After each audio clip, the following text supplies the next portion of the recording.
It is 1 p.m. in Athens, it's 6 p.m. in Beijing. I'm Monita Rajpal. This is World One, live from London.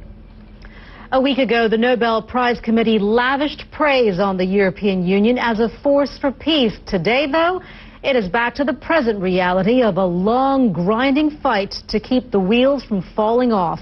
European leaders will need to show some real togetherness as they meet in Brussels, but the signs are that disagreements remain about how to ensure the future of the euro currency. He has been following the story from Germany. He joins us now live from Berlin with more on that. Fred.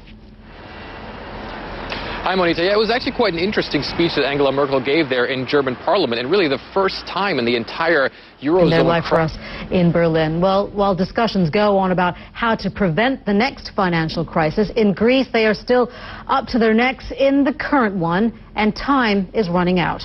Now from Athens with the view and the scene from there. Di? Hi, Monita. Well, the Syntagma Square is already pretty full. The police say there are around 30,000 demonstrators who've already... I know we can talk about all the money in the world, and we can talk about what the politicians are saying and doing, and the European Union leaders talking about, talking at the very least. At the end of the day, it's the people that you're seeing there on the streets of Athens and other parts of the Eurozone as well that are having to face the brunt of these austerity measures, many of whom say there must be another way. Is there a sense that the politicians where you are showing any signs of that kind of accepting that kind of logic?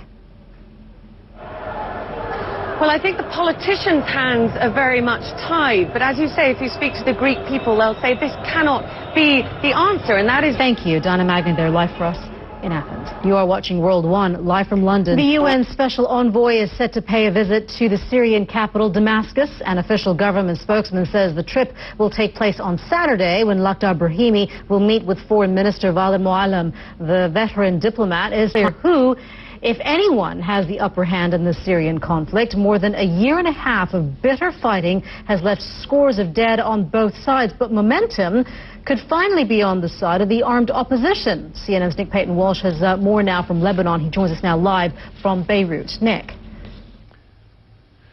Monita, it is incredibly difficult, if not dangerous, to try and divine trends in this months of brutality. Thank you for that. Nick Payton-Walsh there live for us from Beirut.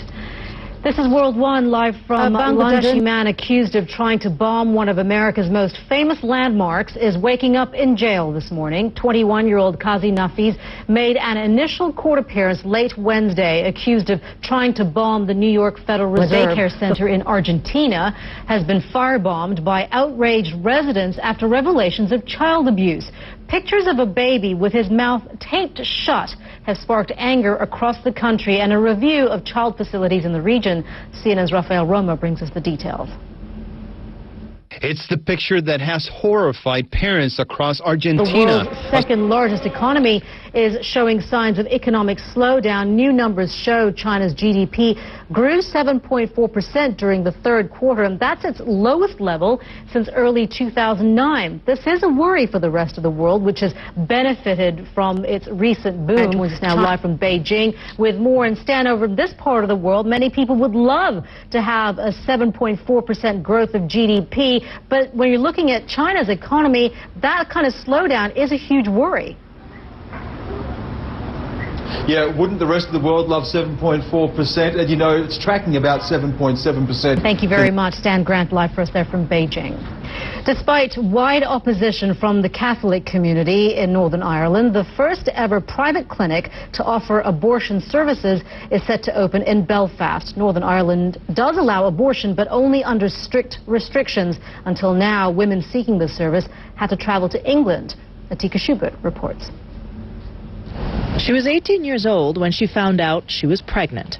Andrea, not her real name, faced the most difficult decision of her teenage life. That Chelsea footballer John Terry has had 2 weeks to think about his response to being fined and banned by a disciplinary commission. Alex Thomas is here to tell us what he has decided to do. Yes, Monita. Within the last 3/4 of an hour, John Terry has opted not to appeal against a 4-game ban over 5 hours time, Monita. Would you like a hug? I'd love a hug. You'll have to pay for it. Stick around. We'll explain why. They save you money. Well, they say their money can't buy you love, but apparently in Tokyo, welcome back. Rescue efforts are expected to continue at first light in northern Peru after a deadly landslide. Mari Ramos has the details, and she joins us now from the World Weather Center. Hi, Mari. Yeah, days and days of rain have really taken their toll across this area that's just north of Lima. We're going to go ahead and... Mari, thank you for that. Sure. Well, it may be one of the busiest cities in the world, but for many of Japan's workaholics, life in Tokyo's fast lane can also be a lonely one. The solution could be as simple as a hug. But as Alex Zolbert discovered, cuddles don't come cheap in the capital. A frenetic capital city, one of the largest and most densely populated anywhere in the world. Also famous for its tireless workers, or salarymen. And here in Tokyo's Akihabara district, a place that's known for quirky ideas, one former salaryman himself has come up with a very unique business. A co-sleeping specialty shop. Before you let your mind run wild, he says, yes, it is just cuddling, nothing more. Customers pay about $40 to sleep next to a girl for 20 minutes. Another $13 for a 5-second hug. Masashi says, Albert, CNN, Tokyo. A day after a very spirited debate, U.S. President Barack Obama and his Republican rival Mitt Romney are back on the campaign trail. Women voters could be the key in swing states, and some recent polls have shown a narrowing gap between candidates. One comment by Romney's probably not getting any hugs today. You're watching World One live from London. I'm Monita Rajpal. Thank you for joining us. We'll update you the news headlines in just a couple of minutes right here on CNN.